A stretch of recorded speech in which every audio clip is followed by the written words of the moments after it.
Alright, so today we're going to be putting on Alex's angle kit on his G35. So Alex, what happened when we were coming over here? Might have ran out of gas. So the kit we're going to be running is the GKTech bolt-on angle kit. And the reason we're going to be running it is because it's pretty simple. We also got a rack spacer and new inner tie rods, which is right there. So we just practiced on this one, putting the boots on.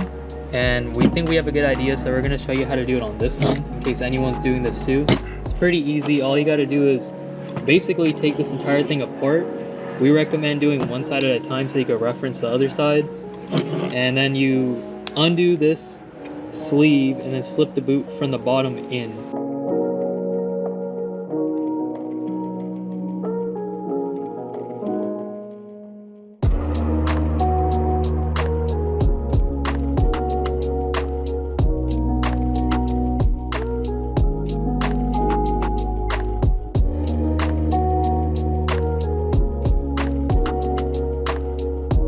We're gonna be running this with the more Ackerman setting, so we're gonna have these facing towards the inside because Alex wants to crab walk. Everything just goes back together the way it was taken apart. So the washers on each side, the nut goes through only one way because one side's threaded, and then these are keyed on the back so they won't slip.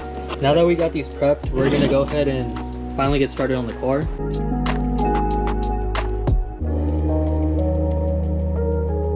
So we realized we didn't record a before and after on the angle, so we're just gonna do that real quick. This is stock on the leading wheel. It looks all right, but then when you look at the trailing wheel, the Ackerman kind of does throw it off and it doesn't have that much angle. So we're gonna start on the driver's side on the G35. What we're gonna do first is remove the inner and outer tie rods. And take off this plate right here too. Take off the bump stop, and yeah. And I think also Raymond's gonna start lowering his car because he got tired of being this height.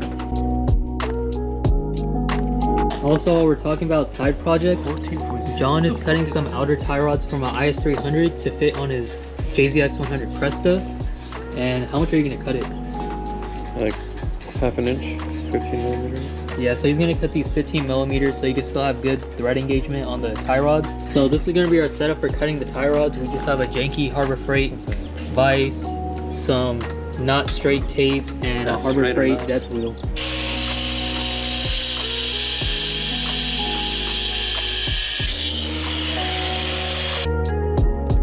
John just cut the tie rods. Dude! You have a nail? Hopefully that works. He did thread on the outers and it worked. And then Raymond, what'd you do? Oh my god! And then Raymond just found a fat ass nail or a screw in his tire that he just bought. That's so whack. He literally just got these wheels like a few weeks ago, and these tires are brand new. So we just put the inner and outer together just to see, and we're gonna have to grind it down because that's not exactly very safe. It's not seated fully, so we're just gonna grind it until it's flat. So what we think happened is when Alex ran out of gas on the side of the road, Raymond pulled up behind him, and then he got, that wasn't even it, he got this in his tire. So we're gonna quickly see if we can find a tire shop to plug this. If not, we'll probably try to plug it ourselves, but we know that's not gonna last a while because we have a drift event in a few weeks and I feel like it'll blow out. So Raymond found a place that could go ahead and plug this tire up, but they close at 5. It's 4 right now, so they're gonna rush over and do that right now. Hopefully they beat it. It is around the corner, but they're kind of slow. So far Alex took off the bump stops and now he's taking off the cotter pin for the tie rods. We got the outer off the knuckle, but we're struggling. Basically we got this nut loose that connects the outer and the inner together, but we can't turn the outer off the inner because it's frozen. We tried torching it and stuff. It's not like actually working, so we're gonna have to figure this out. Our guess is we're gonna have to have someone hold it here with the wrench, someone here with the wrench, and just kick the shit out of it.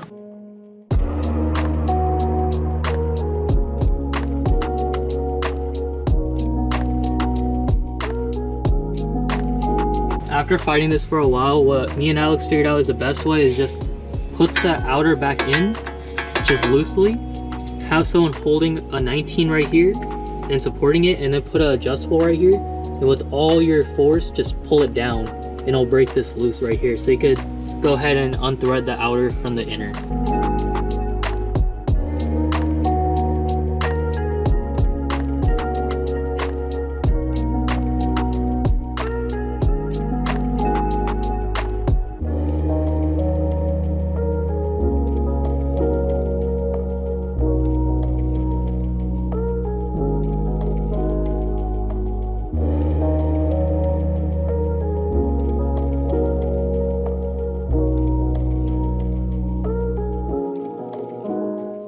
We just got the outer off and the boot. Now we're gonna take the inner off. To take the inner off, I have a Harbor Freight inner tie rod tool, which should make this pretty easy. This is the tool. It's basically just a long tube that the threads on the inner will go into, and then this is where it would unthread the inner with these like adapters. So we were wondering why none of the adapters that came with the tie rod tool is fitting, and then we forgot about the fact OEM cars have a lock that you have to basically be out to get it to fit in, and that's what we're trying to figure out right now.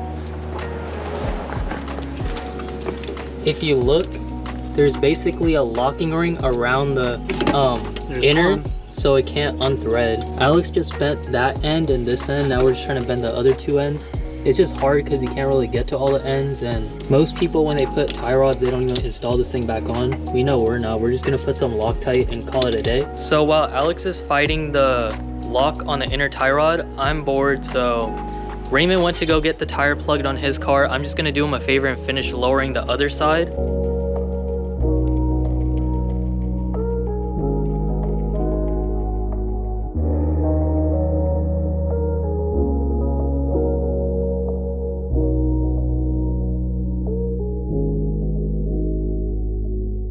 So after fighting this for like 20 minutes, Alex finally got the ring off. Now we can finally put our inner tie rod tool on and take this thing off.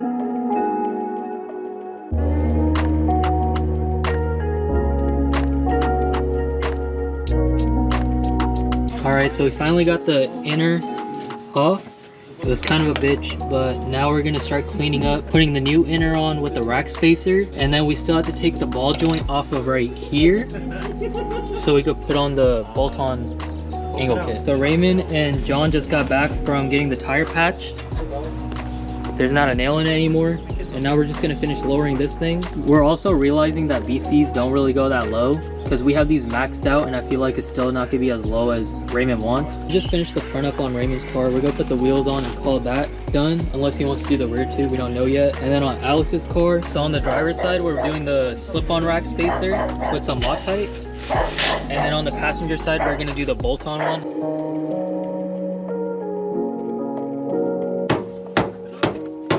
So I got a little sidetracked recording because I started rolling Raymond's fenders for him. But Alex got this bolt-on thing on and the outer tie rod. Now what we got to do is eyeball align it. I'll record the other side so we can see how to put this together, but basically you have to take the lower ball joint off. So I didn't know Raymond had work today, and so we're only going to lower the front for today. Since the wheels turn, it's probably hard to tell, but it's a decent amount lower. I think it's like the perfect height now. So we went ahead and finished this side too.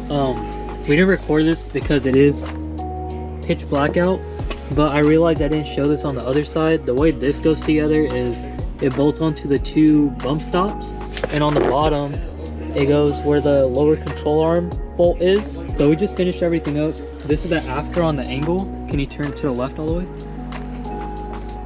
Here you go. What's it hitting?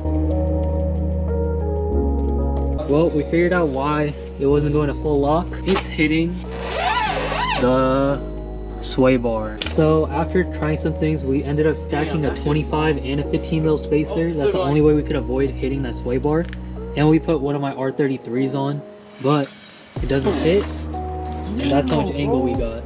The only reason we couldn't do that with the 34 is it doesn't have room on the back for the studs of a spacer to go. We're pretty happy with this, and we're out.